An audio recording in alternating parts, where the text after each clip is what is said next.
All right, so we are live. Good evening. It is yours truly, Dr. Barry Pierre, your favorite board certified internist. If you've been overwhelmed by the healthcare system, underappreciated by the healthcare system, and you're just looking for a voice reason, you have came to the right place. And if this is your first time catching this is the Real Physician Reacts.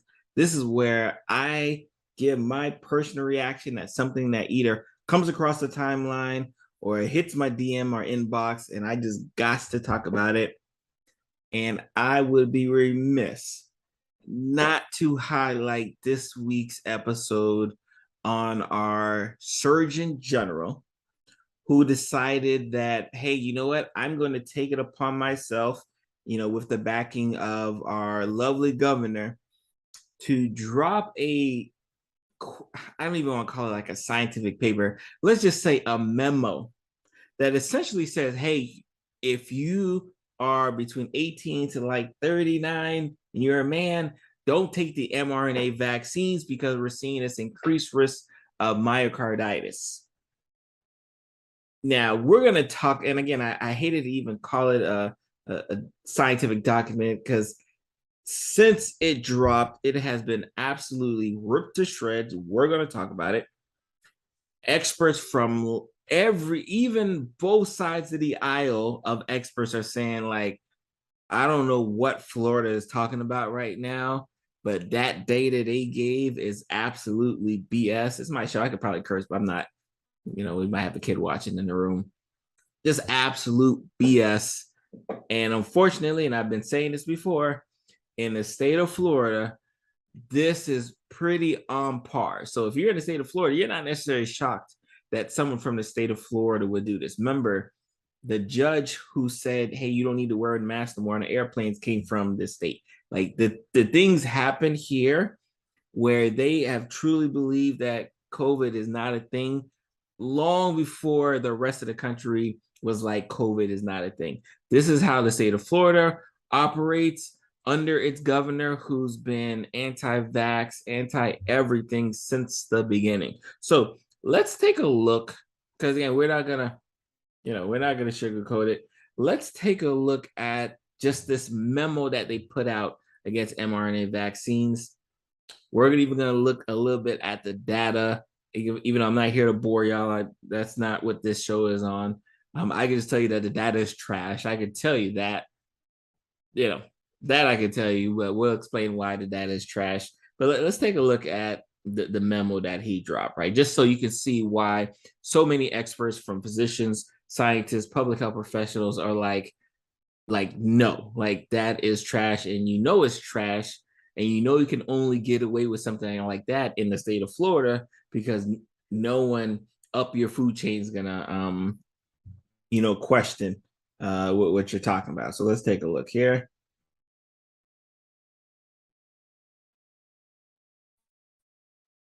All right, so this was guidance that dropped on the 7th. Florida continues to emphasize that healthcare providers review all data to evaluate risk and benefits unique to each patient when determining healthcare services to provide, including the administration of COVID-19 vaccines containing mRNA, which both the Pfizer and Moderna vaccines utilize. So again, this has been a long distance, long marathon-like campaign by the state of Florida against COVID vaccines in general, but specifically, obviously, they see who the two top dogs are. So they want to say, like, all right, let's go after the two top dogs. So let's kind of go down to see exactly what he recommends. The state Surgeon General now recommends against COVID-19 mRNA vaccines for males 18 to 39. Individuals and healthcare providers should also be aware that the analysis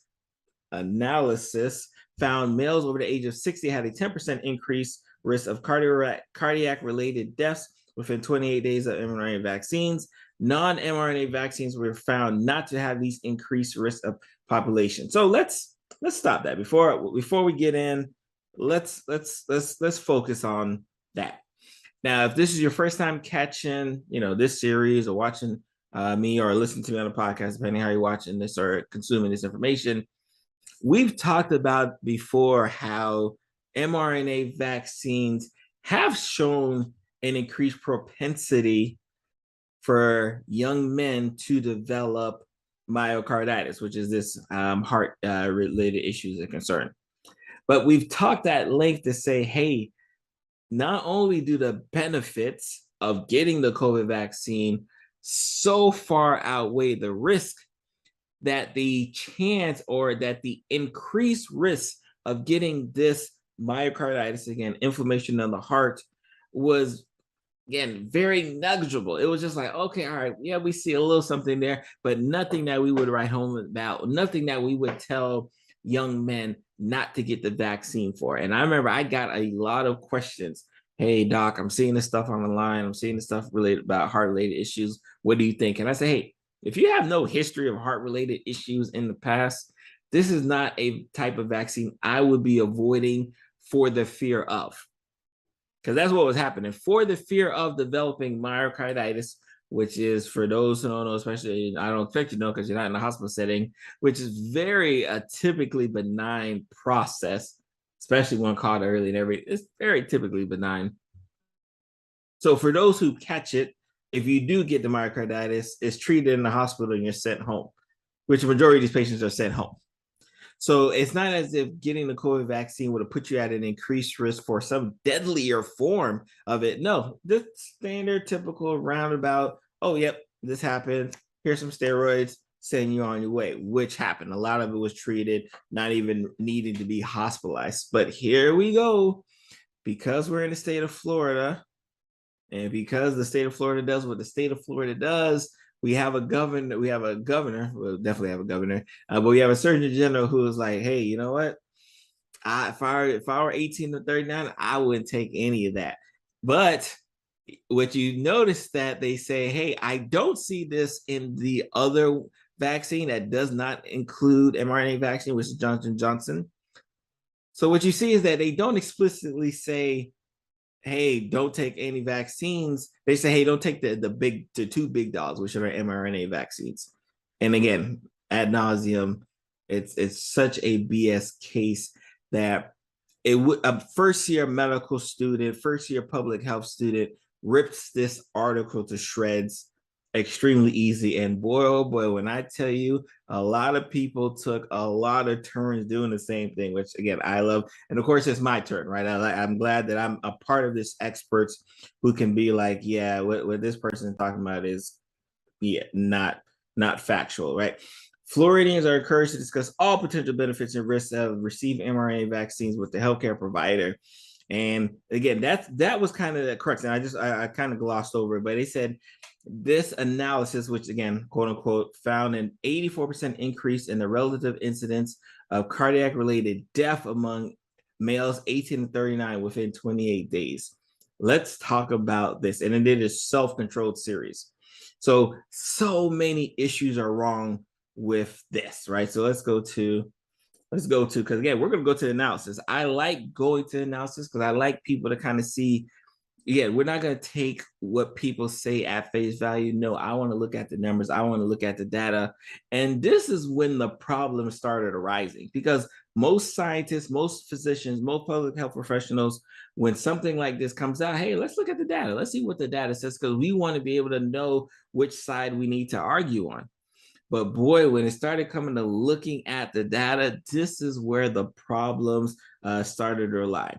It started to rely in the design of it. It's like first, like as you can see here, let me take it back. All journals, especially when you're submitting for like a paper, you know what goes up top here? The name. So very obvious. We have no clue who were a part of this study that they decided to do, right? Because they left their name off. And again, and I even did a thing. So, you know, maybe at the bottom, nope, just references.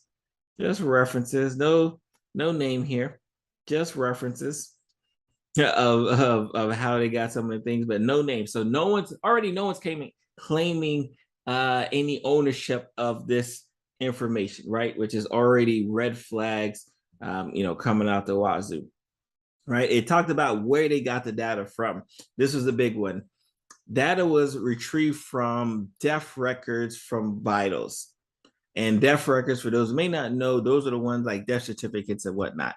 But what I've always talked about, especially when people use that aspect of death records, death certificates, is that those numbers aren't those records aren't necessarily the best, because I've had patients who've had history of diabetes, history of hypertension, history of high cholesterol, may have had prostate cancer, 15 years ago, and it's up to the person who's taking care of that patient to list all of these things. So if they don't list all of the issues that could be going on, if they don't list that this person may have some heart disease, if they don't list that this person may have some other defect that's causing a problem, guess what? It gets left off. And guess what? Then all of a sudden, one less gets counted, or more importantly, one more gets counted. So you have this issue of the population that they looked at. Florida residents, first of all, they only looked at Florida residents, guys. Like, I'm scratching my head here. So they did this study that they want to disseminate nationally, but they only looked at Florida residents age 18 or older who died within 25 weeks of starting a vaccination, since the start of vaccination. So think about that. Think about that, y'all.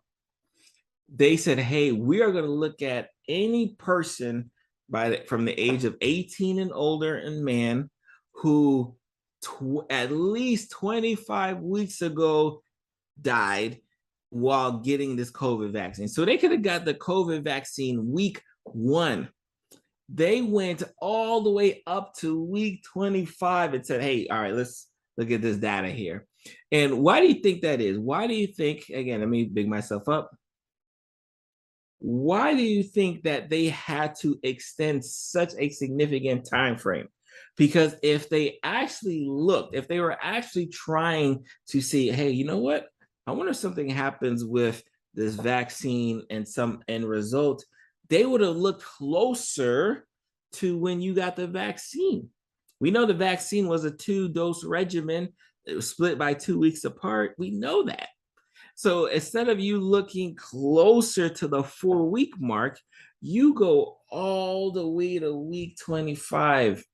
The amount of things that could have occurred up to week 25 is just absolutely ridiculous, y'all. It is just absolutely ridiculous. But here we go.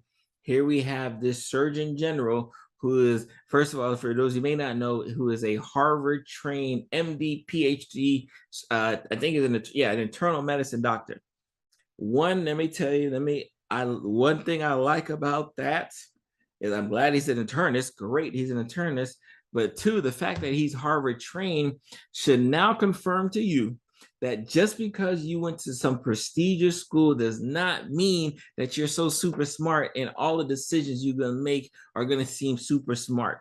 This is a Harvard trained MD, PhD who's getting ripped to shreds from doctors to public health professionals to scientists across the board, as he should. As he should, with this no-name paper, with this data and information that is completely, again, just not only erroneous, but makes no sense, because there's no way they can kind of point to the correlation. There's no way they can say that the vaccinations cause this unless they're writing a health memo that says, hey, we noticed this issue, right? And what they hope is that there are a lot of people who are not going to actually look at that data. That's what they were hoping. They were hoping that, people aren't going to, the people who were trying to reach, AKA the people who were trying to find a reason not to get a vaccine in the first place.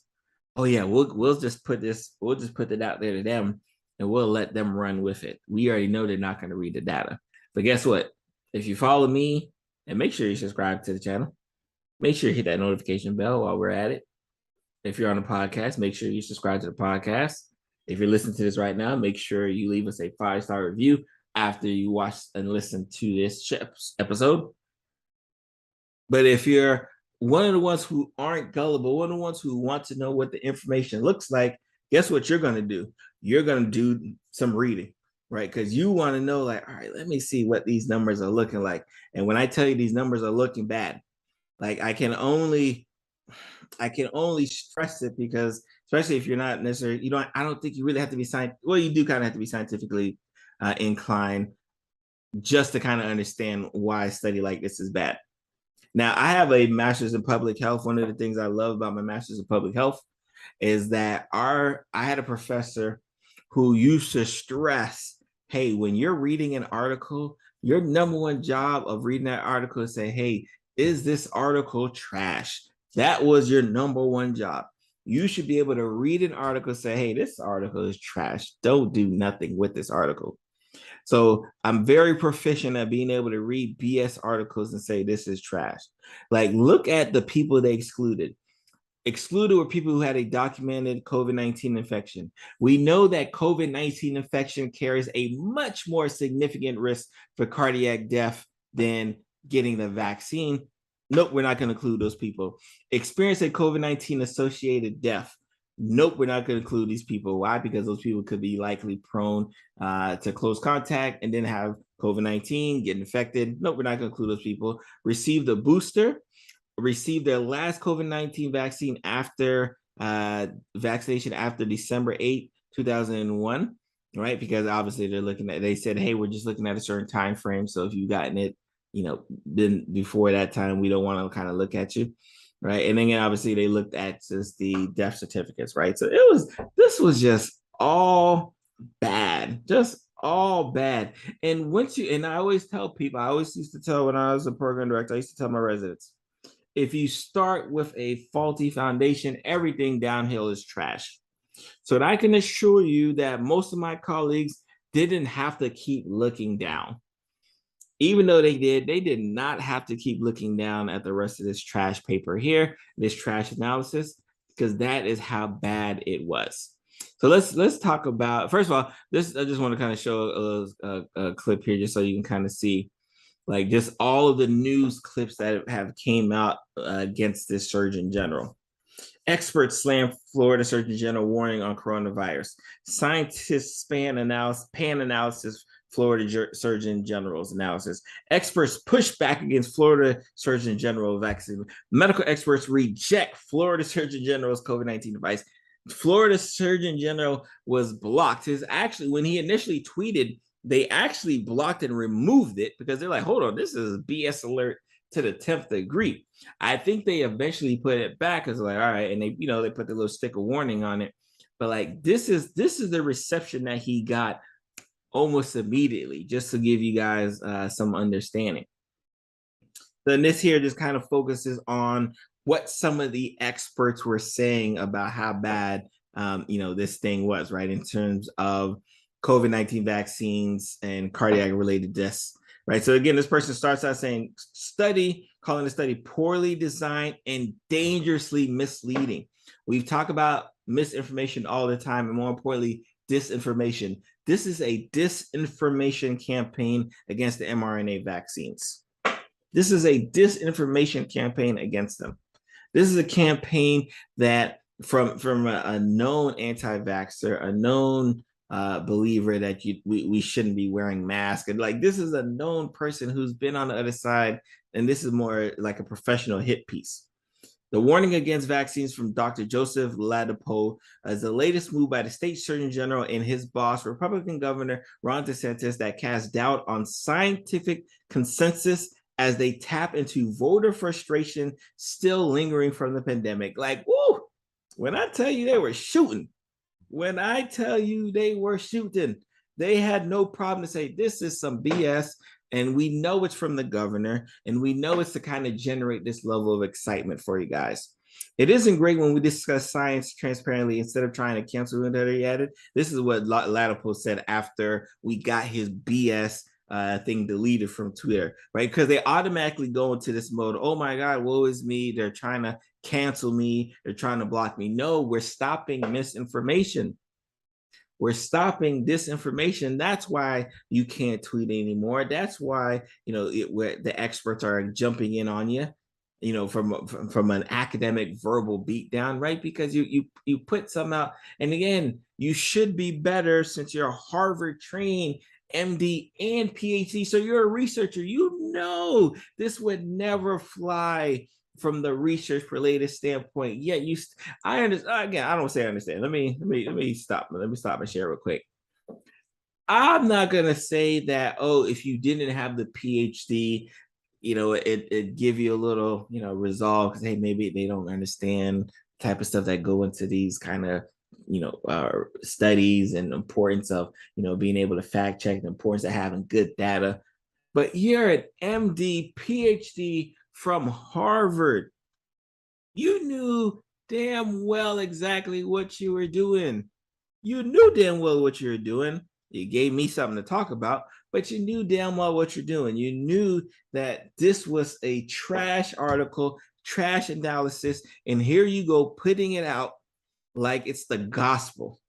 And I'm so thankful that my colleagues everywhere are just going in. They're going in everywhere. They're going in on Twitter. They're going in on Instagram. They're going in on Facebook. They're going in on the Washington Post, Forbes, any place one of my colleagues can go in, they are going in because they want to make sure that when BS like this occurs, regardless of whether you went to Harvard or Yale or one of those other schools, we're going to make you look absolutely stupid by doing it, right? So again, shout out to the colleagues, right? I know y'all working hard out there. I appreciate you, right?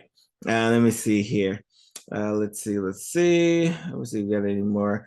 Who is this guy? Oh yeah, Dr. Peter Hotez, who's the co-director of Texas Children's Hospital Center for Vaccine Development and the dean of the National School of Tropical Medicine at Baylor College of Medicine, says Hotez called it another phony baloney advisory by the DeSantis administration intended to raise the Republican governor's national profile ahead of an election. So this is all this is, y'all.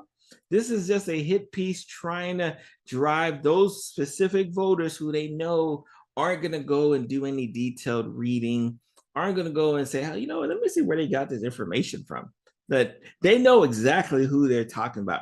This is much more of a political stunt than it is anything to do with science or protecting the population of Florida. They cherry pick the risk and then they cherry pick the benefits. Oh man, Dr. Hotez was on it. Dr. Hotez, we got to get Dr. Hotez on the show because this is the type of energy I need. And I think a lot of times, especially when I've done these real physician racks, a lot of times people get kind of concerned like, oh my God, he's talking about another doctor. Like, no, we talk about everyone. We're talking about everyone. If I say or do something dumb, I expect you to talk about me too. But this week we're talking about Dr. What is this guy's name again? Dr. Joseph Ladapo, right? Because that's what it has to do. Like again, it's just absolutely ridiculous. At issue is a paper Ladapo cites as his rationale for no longer recommending vaccines for young men. The recommendation bucked the consensus of every major government scientific organization, including the CDC, the FDA, and the NIH. Y'all, think about you going against not almost every major scientific organization and the CDC and the FDA and the NIH.